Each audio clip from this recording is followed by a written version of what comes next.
Hello and welcome to Geek and Seek. We just hit 300 subscribers. Thank you guys so much. We just started taking this channel more seriously 6 months ago, I don't know. It's just crazy that we've like quadrupled our following in that period of time. Thanks for joining us along the ride. And hey, you know what else you can represent with the number 300? Is 3 commander decks. So I thought I would go ahead and show you a couple of my personal decks, show you 3 of my absolute favorite decks.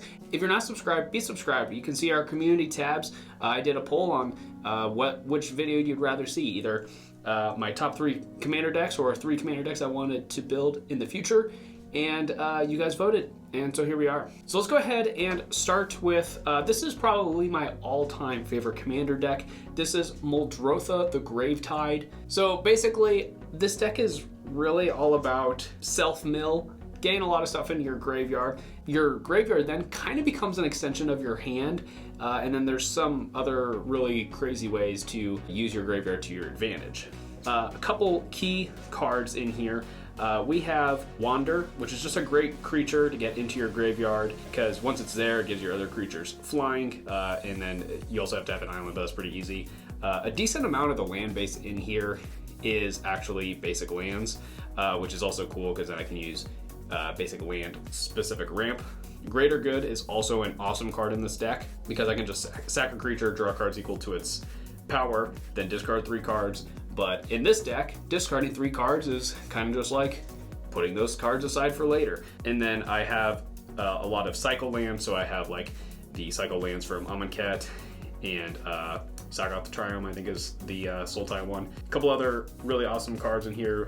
Muldrotha. This is such a powerhouse for Muldrotha because 3 mana, you just evoke it, so you'll just draw 2 cards, throw it into the bin, and then you can cast it again later off of Muldrotha, draw a bunch of cards. Spore Frog is a really fun creature to have in the deck because you can just keep bringing him back and keep protecting yourself. Kind of a trolly thing. It just prolongs your death. It doesn't keep you from dying.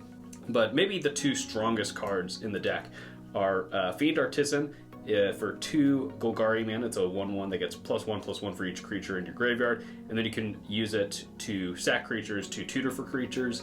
Really, really powerful card. And then we have Emrakul, the Promised End, and I don't think I need to remind anyone how powerful that card is. The last card I'll go ahead and highlight about this deck is Jace, Wielder of Mysteries. And I don't know if I've ever got to do it before, but that is an alternate win con. If it gets to the point where there's not really a way for me to dig out of this situation, I can just keep milling myself and keep drawing cards until I deck myself, and then Jace just, lets you win. I did get to play this in episode 4 of our Commander gameplay series, Upkeep. This episode is coming out December 2nd, so make sure you're subscribed so you can see that when it comes out. It was a really fun game, and that Jace, Wielder of Mysteries, doesn't quite do it, but it gets pretty close. It's a really fun game. Make sure you tune in for that one. Okay, so the next deck I want to talk about is a Breya Etherium Shaper deck. So this is like my high power deck. I wouldn't say it's quite CEDH. No one in my play group really plays CEDH, but this is like the closest thing I have to there. It's combo based, it's got a lot of high power stuff. So part of that is because I love Modern. Modern is actually probably my favorite format, but I don't get to play that often. And then I played Legacy a little bit in high school, but I literally never got to play that. But I think both of those formats are really awesome. And so this is kind of like my toes in the waters of I can kind of get a little bit of that flavor there. So the deck itself is really designed around 2 combos. I have 2 combos in the deck. First one being the classic Nim Deathmantle and Ashnod's Altar, and then the last piece of the pie is Sling Gang Lieutenant. So here's how the combo works. If you have Nim Deathmantle and Ashnod's Altar in play at the same time, and then you play the Sling Gang Lieutenant, the Sling Gang Lieutenant's going to make 2 1/1 goblins. Then what you're going to do is you're going to use the Ashnod's Altar to sacrifice the Sling Gang Lieutenant and one of those tokens, so you'll have 4 colorless floating. You're then going to be able to bring the Sling Gang Lieutenant back with the Nim Deathmantle, and you're just going to be able to do that over and over and over again. Each time you do it, you're going to net 1 goblin, and obviously it says Sling Gang Lieutenant. When you sack a goblin, target player loses a life and you gain a life. So basically you get that going, you just get to drain the entire table. You get to kill everyone The reason that Breya is the commander for this deck is because when she enters the battlefield, you create 2 1/1 Thopter tokens. So if you really can't find the Slinging Lieutenant or it gets permanently removed, you can always attempt to do it with Breya, although she doesn't have the win directly, but you can use her to loop and create infinite Thopter tokens, but then you have to wait a turn cycle for it to come back to you in order to win. The backup win con in the deck is Godo, Bandit Warlord, and Helm of the Host. This basically gives you infinite attack steps. This is definitely the backup though, because it requires a lot to go right. It's also a little less fun, if I'm being honest. The main reason that I really like this is, like I was saying, it's just high power. So we got like all the fetch lands to fix your mana perfectly and manipulate the top of your library a lot. And then we have a lot of tutors. We have Demonic Tutor, we have Empiric Tutor, lots of interaction. So it just leads to really interesting gameplay. And then this is one of my 2 decks that, while it's not completely blinged out, it is kind of blinged out. So like I have some secret lairs, I have the things that I did from Strixhaven, the Mystical Archives, I got the showcase arts.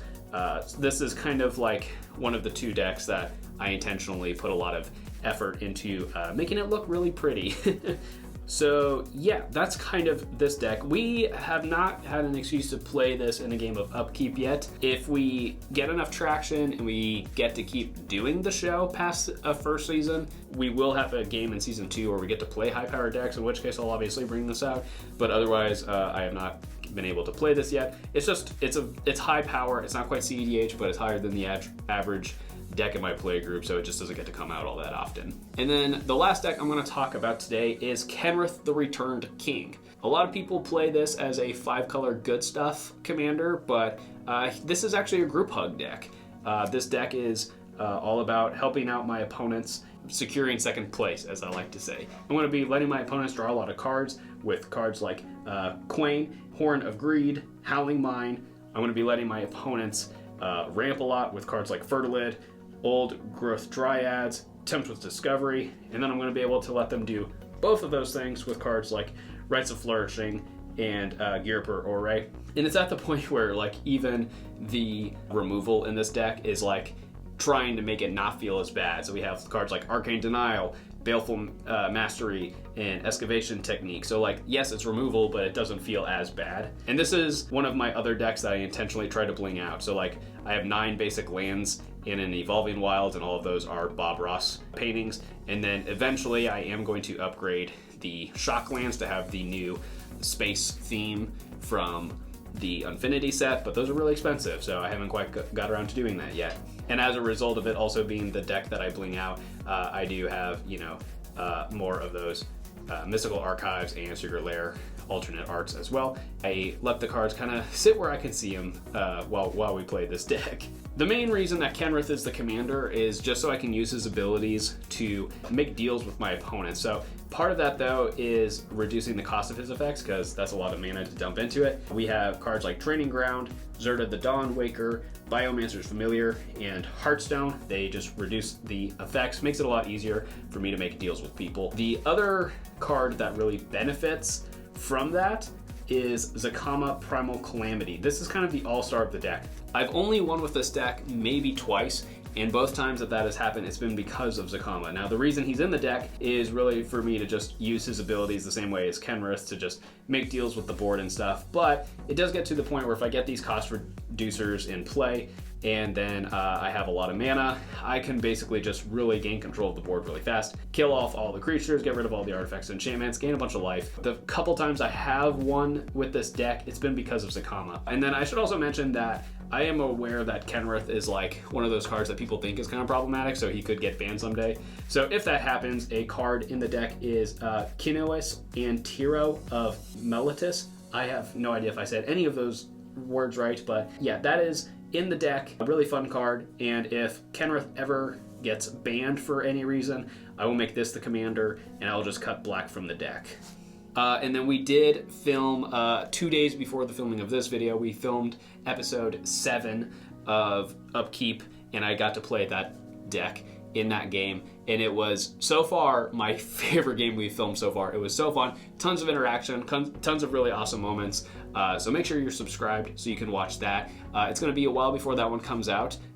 Because it's the 7th episode, and at the time this video is coming out, episode 3 is not even out yet, but that will come out January 20th, so make sure you're subscribed and watch the other games along the way. Thanks for helping us get to 300 subscribers, and I hope that you guys think that these decks are cool. I will make sure to have the deck list in the description of this video, and then specifically if you watch our gameplay videos, all of those deck lists are also in the descriptions of the games themselves. And also because 2 of these decks specifically are about, they have a little bit of me just trying to bling them out and make them look cool and fancy. I will do my best to make sure that when you go to the deck list, it shows the specific version I have in the deck. That's all I have for you guys today. So again, thanks for helping us get to 300 subscribers. Tune in next Friday, which will be November 18th, for the next episode of Upkeep. We will be playing Tribal decks. It was a really fun game. And yeah, see you guys later.